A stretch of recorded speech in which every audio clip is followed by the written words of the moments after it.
clearer picture. I've collected 500 billion, and I can only show you borehole. It's politics. For me, it is what I call Iberberism. I beg your pardon. Go and search for it, my friend. It's current affairs. 4 years course, metamorphosing into 6 years. And news that Affects you. What an academic academic yo in their leadership rococo, leadership brababare. it's all the serious stuff. But with a light-hearted twist. I'm Sandra Ezekwesili. And I'm Aghogho. Join us 3 p.m. to 7 p.m. every weekday Right here. on Hard Facts. Hello, Lagos. Good afternoon. I'm Sandra Ezekwesili, and these are your hard facts. Your first hard fact of the day: the president is in South Africa. Yes, President Buhari has landed in South Africa to meet with his counterpart Cyril Ramaphosa. It's part of bilateral talks between the two countries about improving our economic and diplomatic integration and resolving our disputes. This particular move has earned the president a lot of criticism online and offline. Of course, we expect that the recent xenophobic attacks and the backlash against them will come up. So many Nigerians are eager to see what assurances our president will extract from his opposite number. Meanwhile, here at home, small kasala wants to bust. The Trade Union Congress is threatening to go on strike if the government doesn't restart talks on implementing the new minimum wage. Now, we talked about this before. They want the salaries of all higher level civil servants adjusted upwards to reflect the new minimum wage. Government is saying, "Oh, we don't get money." And we're monitoring that story for you. We're monitoring that situation for you. And we'll keep you abreast of everything that you need to know. Because that's what we do here on Hard Facts. Every day, we bring you the best insights into today's most important topics. We break them down. We give you the facts. And you can form an informed opinion. If you missed any of this week's shows, you can still catch them online. Go to our Facebook page, our Twitter handle, and our YouTube as well, Nigeria Info FM. We've got a great show for you today. IJ is on standby. She visited Ikotun to take a look at the place where the most recent baby factory was uncovered. So she's there and she'll be giving us a live report of what she's seen and what's going to happen going forward. But that's not a part of our big three. On our big three, the federal government is bringing toll gates back to highways. Sanwo-Olu says only 1 in 6 Lagosians is paying tax. 1 in 6. So are there 6 people in your office? Only one of you is paying tax. And the body of a street sweeper who was knocked off the 3rd mainland bridge was found 3 days later in the lagoon. Let's talk about that story and so much more. It's Thursday, so we're bringing you Eyewitness as usual, where you can call in with the news happening in your area. On the Big Hard Fact, we're looking at the flu-like illness at Queen's College and talking about related issues like the response from government, our public health, and disease control in general, the safety of our children in school, and so much more. And then we'll wrap up with Lisa Legoshen. Lisa Legoshen is happening with Ireti Bakari Yusuf. She's going to be talking to Mr. Oludolapo Babs Ajayi. Yes, so you don't want to miss this. It happens at 6:30. As usual, throughout the show, we're bringing you the latest updates from the worlds of news, sports, and entertainment. But let's get started with the big three. This is the Big Three. The Big Three on Hard Facts On 99.3 Nigeria Info.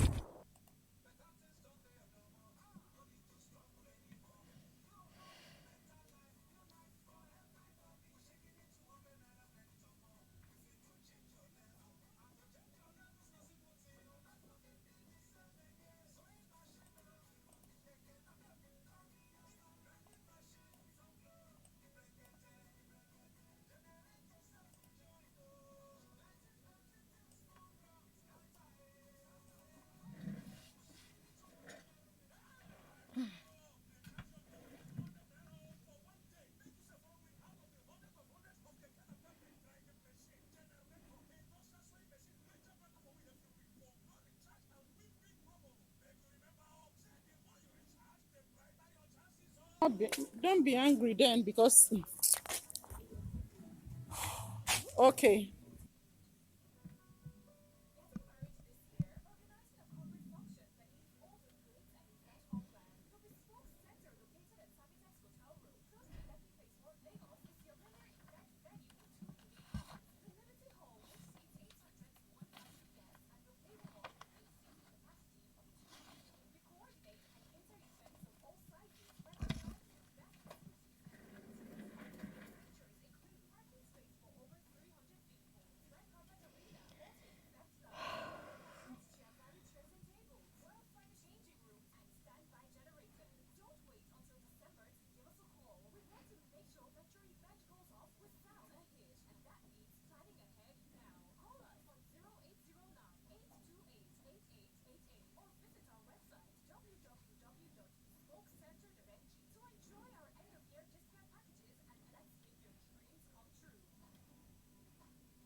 This is the Big Three The Big Three on Hard Facts. on 99.3 Nigeria Info.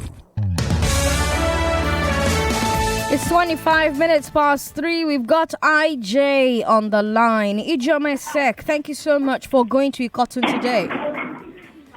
Hello, good afternoon, Sandra. Good afternoon to you. Tell us what you saw when you got to Ikoton. Hello? Yes, I can hear you better now. I'm presently at the building in Ikotun where 19 pregnant ladies were discovered, a baby factory. This is actually the house. This is the building. This is the house that was used. It is really pathetic and unfortunate that most of the people that live here said that the woman involved and a gang moved into this residence 3 months ago, and they did not know that such an incident, such a preposterous situation or thing has been happening in this place. I guess because in order to hide what she's been doing, she had to be moving from places to places. Boys are being sold, children that are being born in this place. Boys is 500,000. White baby girls are sold at 300,000. This is the Today's house. a good day to get on our Facebook and watch what IJ is showing to us, because we're a radio that you can actually see. You can see your radio now. And so I'm looking at where IJ is currently standing. It's Burgundy House, and she's trying her best to go inside the building. IJ, did you meet anybody when you got there? Yes, the people I met, they said they're really pained because days after this incident, this place was discovered. The police has been coming to carry out investigation. They've been coming to investigate what is happening in this community. And I want to stroll into the house. You can see this is the house. This is the house. I don't know. I don't know if I'm authorized to, but this is inside the building where these girls have been kept. And unfortunately, 7 other ladies, girls, ranging from the ages of 13 and 28, was also discovered yesterday again. And when I spoke to the police PRO, he said that this has become a phenomenon. And it is a case that they are going to try as much as possible to start investigating, because these people live amongst us and they bring them from far and near, not only Lagos.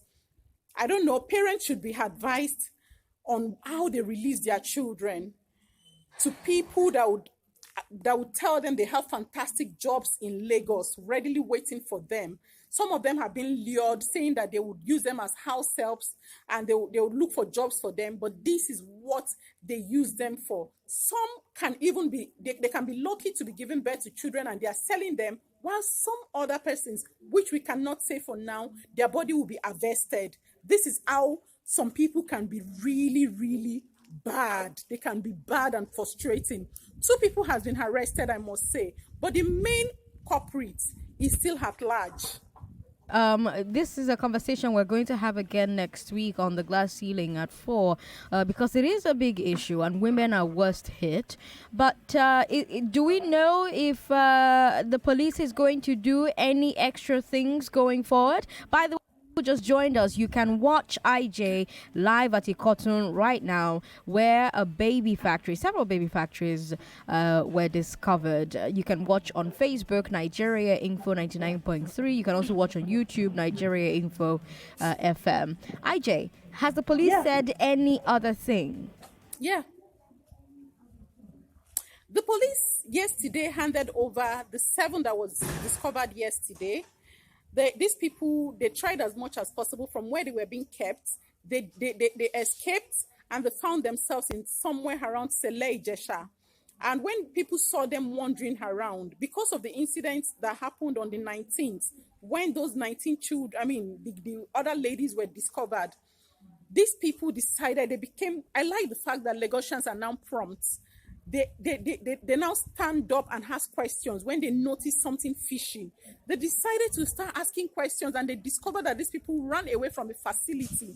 The facility is still being investigated. Nobody could say, because they drove them in, according to these girls. They drove them in without them knowing where they were going to. They can't explain the streets or the building where they were brought out from. But what I can tell you now is that the fact that Lagosians saw that this wasn't a good sight. 7 pregnant young ladies at the same time, and they decided to ask questions. And that was how they led these girls to the police. The police are busy still looking for places that women, and in fact, facilities that still indulge in such.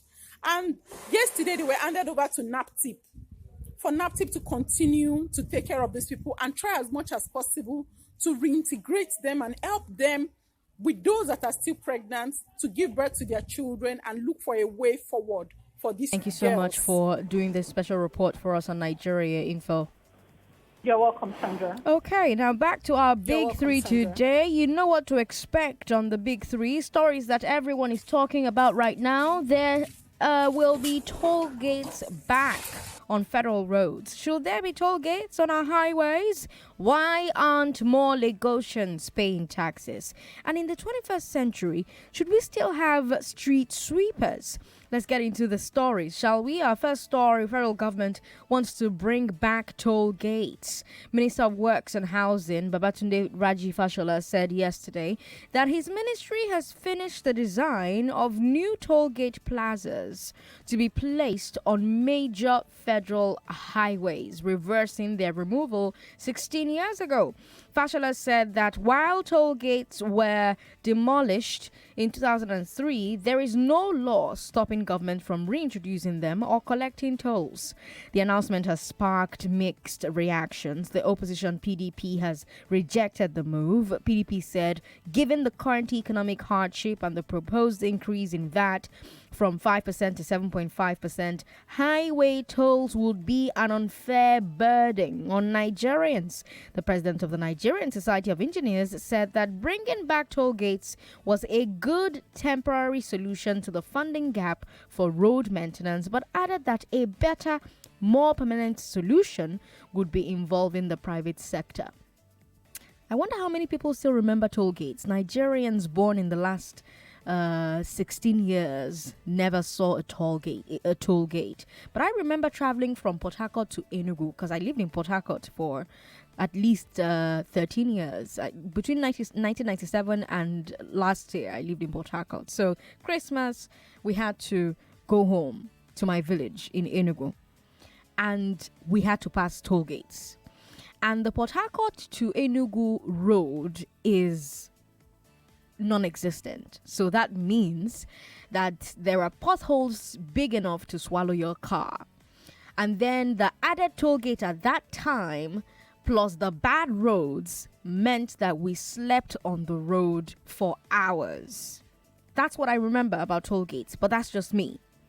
Now, there's a bit of controversy about this plan to reintroduce those toll gates. You see, toll gates, they exist for a reason. It's a way to recover money that was spent for constructing or maintaining the road. So, for example, a private company built the Lekki-Epe Expressway, and funded it. That's why the Lagos state government permitted them to collect tolls on the road to make their money back and have a profit.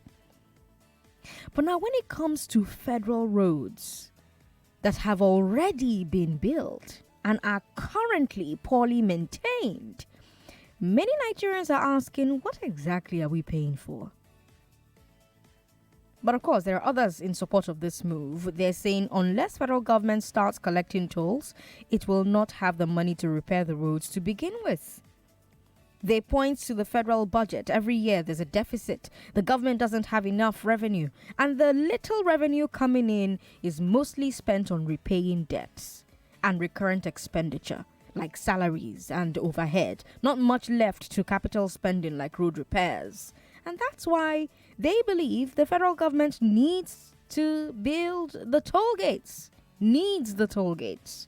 But that's not what Fashola is saying. Fashola made a very interesting statement. He said, based on the volume of traffic on our highways, the money government will collect from tolls will not be enough to maintain the roads. He made it sound like the toll gates are not being brought back to fund road repair. So this makes me ask, what are they bringing the toll gates back for?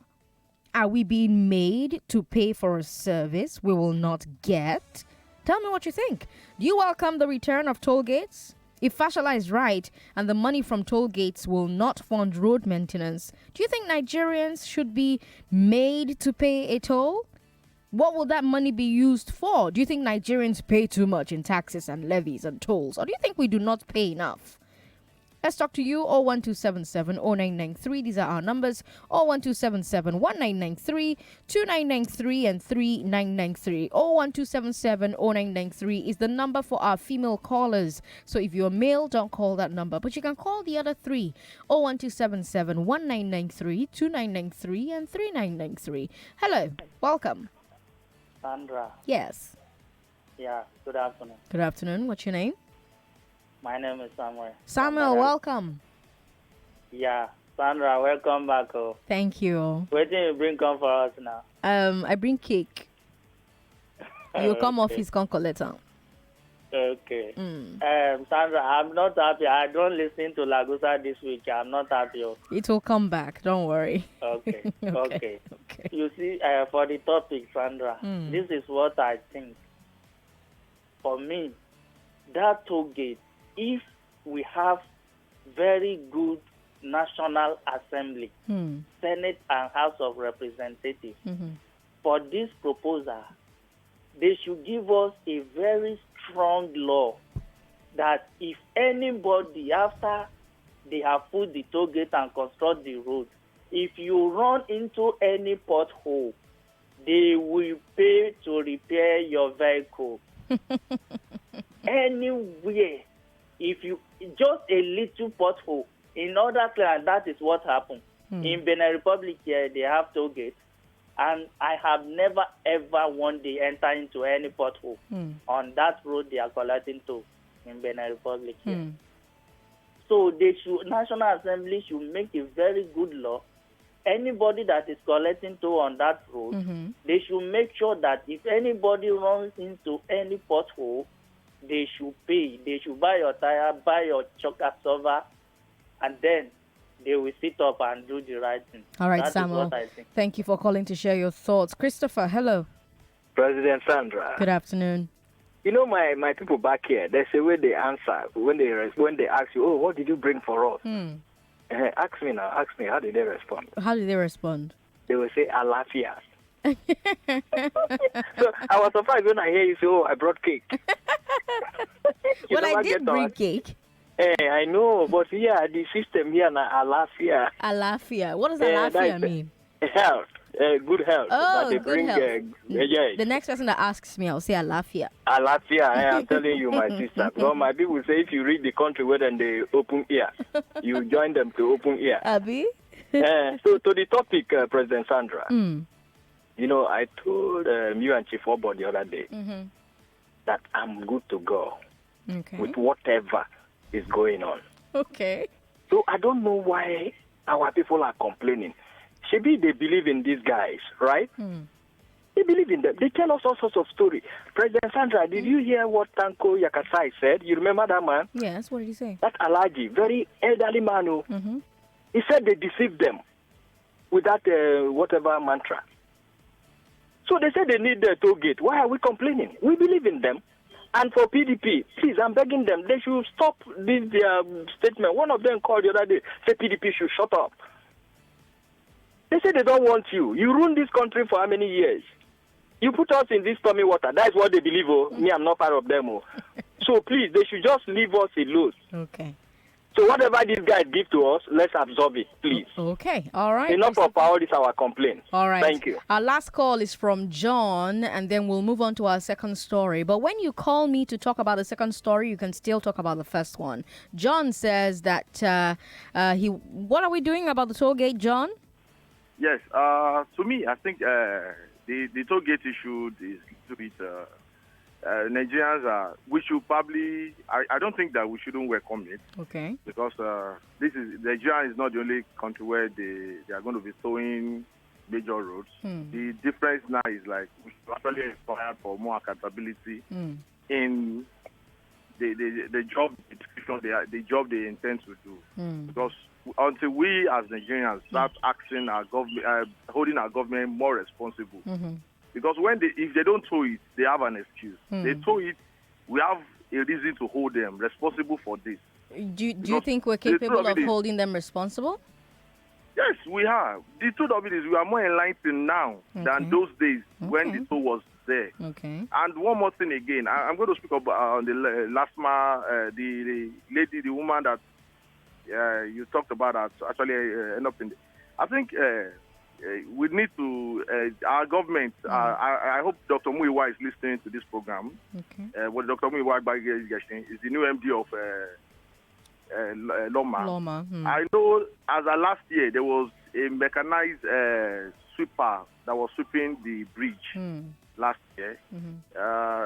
It's not too safe for these women on the bridge, especially this rainy season. I think he will need to devise a better way, initiate a better way to get the bridge clean. And Nigerians too to be more. Please, let's be more careful. More careful when we drive on this Third Mainland Bridge. Yeah. These women are also helping us, making the bridge cleaner for us. I agree. So there's no need knocking them into the ocean. Whatever they may have been doing is for the good of everybody. Thank you, Sandra. Thank you so much, John, for calling. On Facebook, Jonathan Atuvie says, if you put motor on the roads, you should be able to pay. Ikim Batesa says, we need to see good roads too. And Modi Okende says, introducing the toll gate is not the problem, but the problem is the road that they need to rehabilitate before they introduce toll gates. Okay. Our second story will move us away from toll gates to state taxes. Lagos State Governor Babajide Sanwo-Olu says that less than 1 in 6 Lagosians is paying taxes.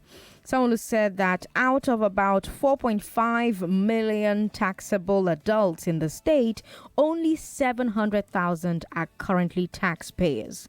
The governor appealed to Lagosians to present themselves for taxation. He said that if all Lagosians were contributing their fair share, the state government would not need to increase taxes on the few who were cooperating. He also called on the state tax authorities to improve their efforts to identify all taxpayers and add them to the tax net, as well as assess them properly. And I saw that story, and my first question is, Should more people pay tax so that government has the money to work for us? Or should government work for us so more people are encouraged to pay tax? This is the puzzling question at the heart of public policy. Which came first, the chicken or the egg? Because anytime citizens raise complaints about government services, government can simply say, only 1 in 6 of you is paying tax. That means we are getting less than 16% of the tax revenue we should get. How can we afford to fix your roads and build new bridges and pay teachers better salaries? But at the same time, when government makes that complaint, people respond by saying, okay, the 15% you have been collecting, what have you done with it? Have you used it wisely? Have you shown us that our money won't be squandered or embezzled or sent to godfathers in bullion vans? Why should we trust you with more money? So there's a breakdown in trust. Both government and citizens are not doing their civic duties. Citizens must pay taxes. Let me be clear. Citizens must pay taxes. Government must use those taxes correctly. Some will say neither of those things are happening or have been happening at all levels. So what's the actual way forward? Some analysts say there needs to be more transparency on both sides. They say government has to become more open about its projects. How much do they cost? How much has been paid? What level the project has reached? This allows people to confirm that their tax naira is being spent correctly. At the same time, they say everybody should be paying taxes, and government needs to become better at identifying people who have not paid their taxes. I'm curious what you think. First of all, with that chicken and egg question, should more people pay tax so that government has the money to work for us?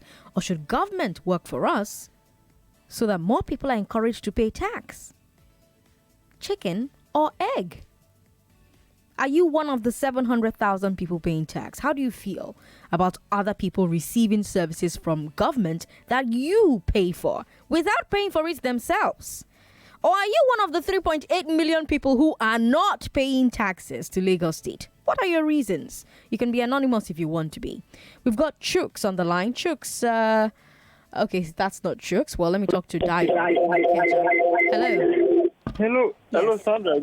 Good afternoon. Good afternoon. I wasn't expecting to be good call. That's Yeah, it's all right. Sorry about that. It's okay. Okay. Yes. Again, welcome back. I'll greet you again. But don't tell me I laugh here. I want the cake. Okay. Quick one. I want to plead to Nigerians. So please let us remove politics and tribalism from whatever we do. Let us be objective. So going to your question, I've always asked this question that you ask now. Which comes first, the chicken or the egg? Now, I don't know. As a social science person, I don't know. Because, I mean, if I tell you the government should build the road first, before they get the money, they will say, oh, we need the money to build the road. But, I mean, this is not rocket science. Some people have done it. They say you can only reinvent the wheel. You can't build the wheel newly because one has built it. There's a process. There's a lay down procedure. So just follow it and reinvent the wheel. That's all. So now there's a PPP arrangement already in place in Lekki Ezekwesili, for example, and everybody is complaining that things are not done properly.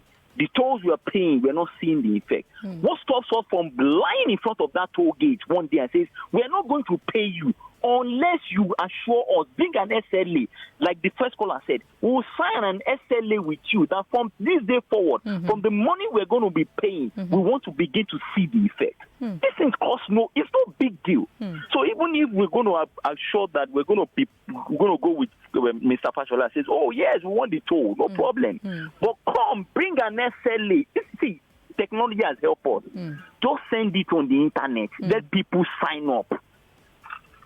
Let us sign up, and you agree that you have signed up to this thing. So the day anybody sees a photo and my tire get busted or my shorts get spoiled, I can sue government. As simple as that. Okay. So everybody will begin to sit up.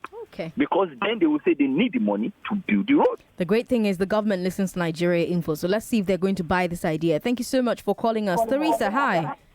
Hello. Thanks for calling. Welcome. Yeah, Sandra, how are you? I'm very well.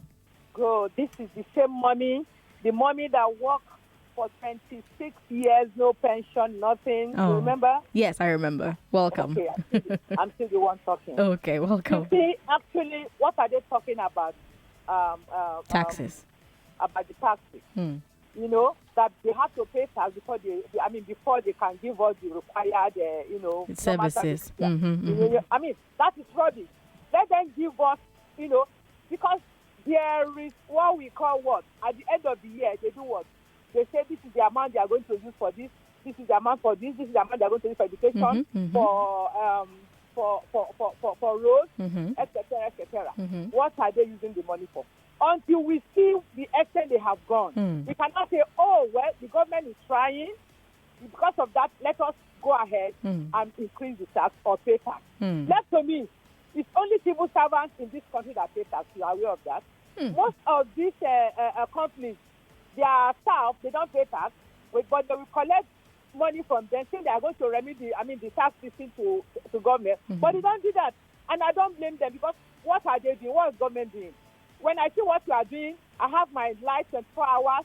I have, I go to the hospital. I'm able to get my drugs. And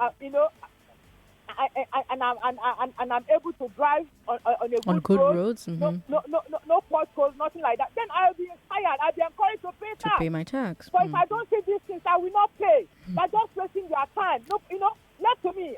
If I have anything I'm doing, I will not pay tax. Because the government, they are owing me 25 years. I work for this government. I have nothing, no pension, nothing. And they say I'm happy. I'm not happy about it. I'm not going to pay tax. And I even encourage my children not to pay tax. Thank you very much. Teresa, thank you so much for calling to share your thoughts. Israel, I will ask that you please call us back. Let's move on to our final story. We took this story from the Guardian newspaper. They are our official partner. They put the story up on their website today, but it's actually about an event that took place in August. An on-duty street sweeper on the 3rd Mainland Bridge was knocked by a car and thrown into the lagoon.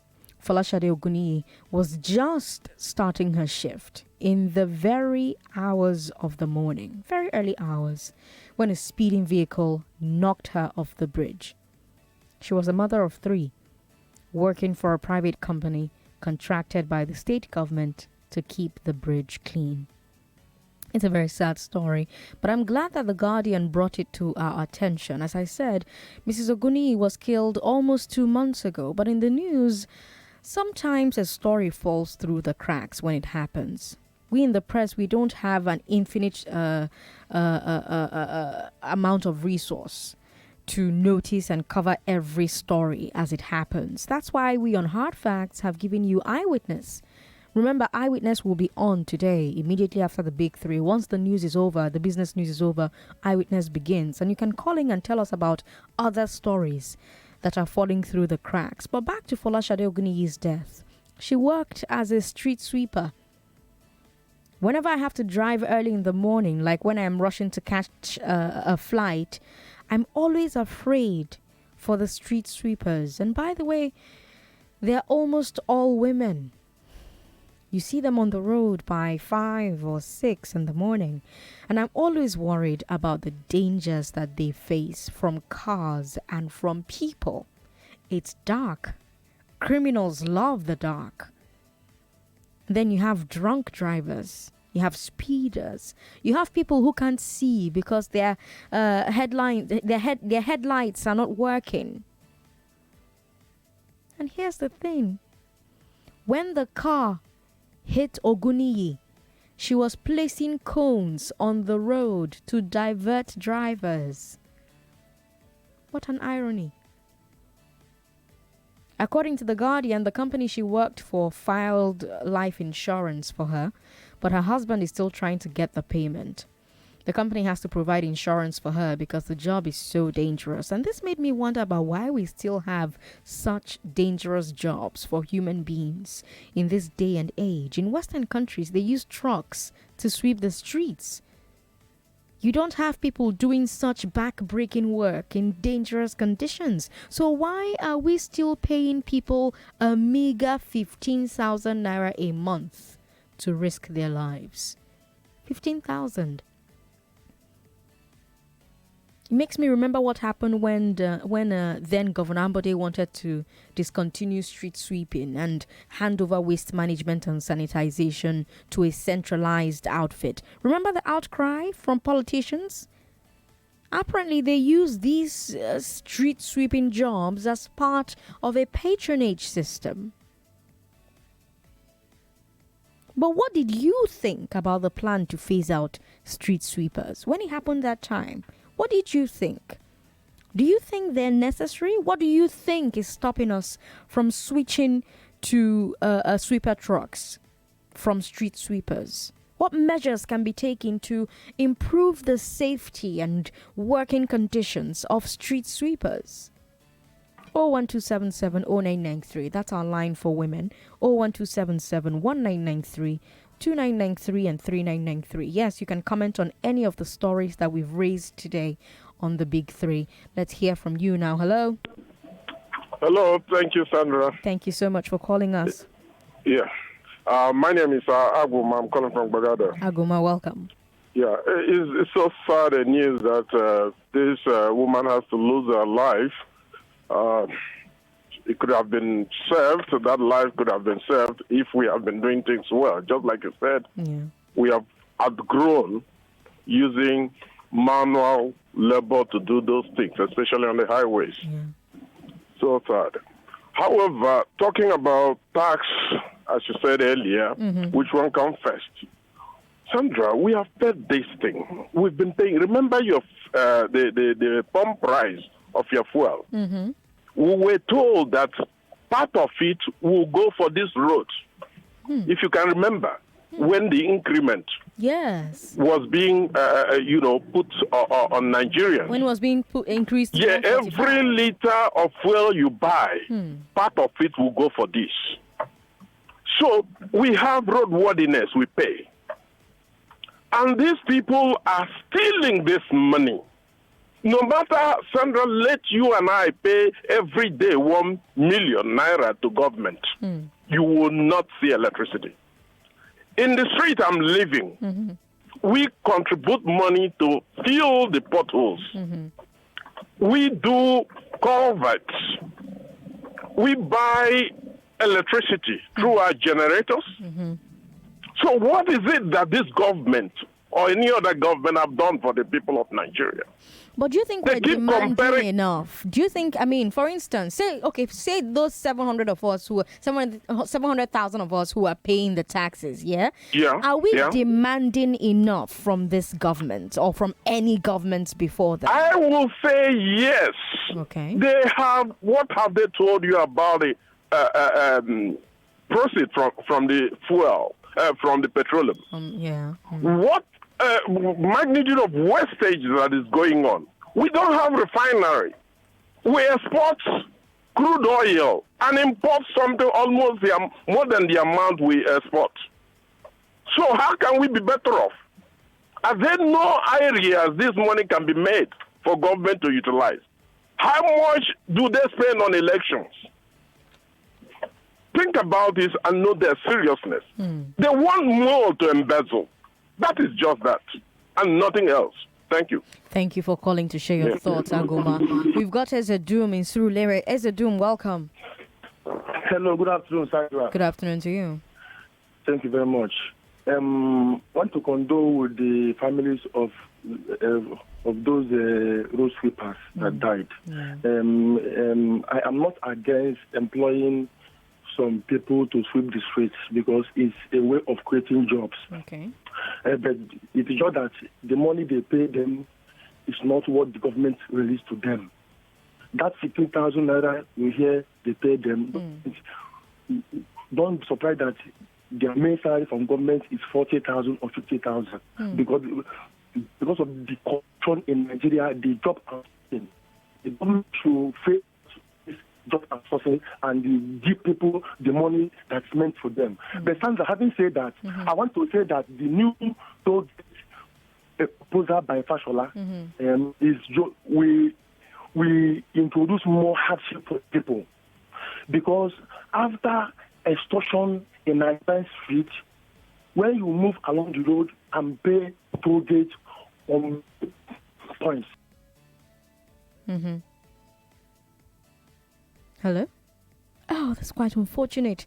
Well, thank you so much for calling us as a Duma and everybody else who's tried to call into the show and contribute to the conversation. That's why we wrap up the big three today. But leave your comments on Facebook.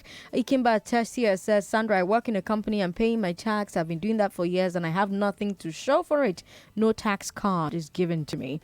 Eyewitness is up next, immediately after the business news. What's happening in your part of Lagos that we need to hear about? Let us know. Hard facts will be right back.